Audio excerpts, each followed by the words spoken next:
আসসালামু আলাইকুম। আশা করি সবাই ভালো আছেন। আচ্ছা, সুস্থ কে না থাকতে চায় কোন তো?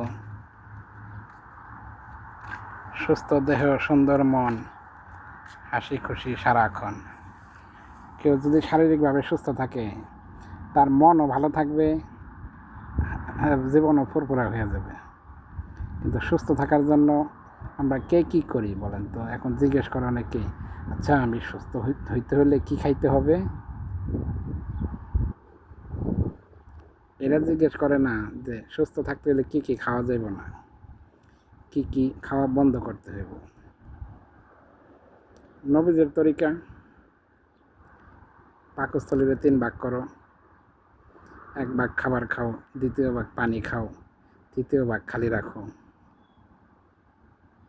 ওই আমাদের বাসা বাড়িতে ব্লেন্ডার মেশিন আছে না, যদি যাইতা বইরা পানি দিয়ে সুইচ দেই, অনেক সময় 2-3 গুণা দিয়া ক্যা ক্যা ক্যা ক্যা শব্দ করে, মানে লোড বেশি হয়ে গেছে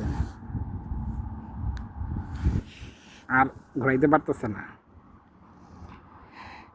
এই জন্য যদি আমরা ওইটা কমায় পানির পরিমাণ কতখানি দেই, ধরেন 3 ভাগের 1 ভাগ পানি দিলাম, 3 ভাগের 1 ভাগ যেটা গ্রাইন্ডিং করতেছে ওইটা দিলাম, ব্লেন্ডিং আর কি, 1 ভাগ খালি রাখলাম, তাহলে মেশিনও সুন্দর চলবো।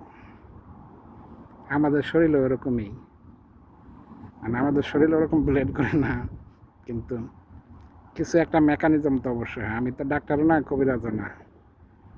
আল্লাহ পাকের সৃষ্টি করে দিচ্ছে আল্লাহ মাগনা জিনিস। আমরা সুস্থ একটা, সবাই তো সুস্থ শরীর নিয়ে পৃথিবীতে আসছে।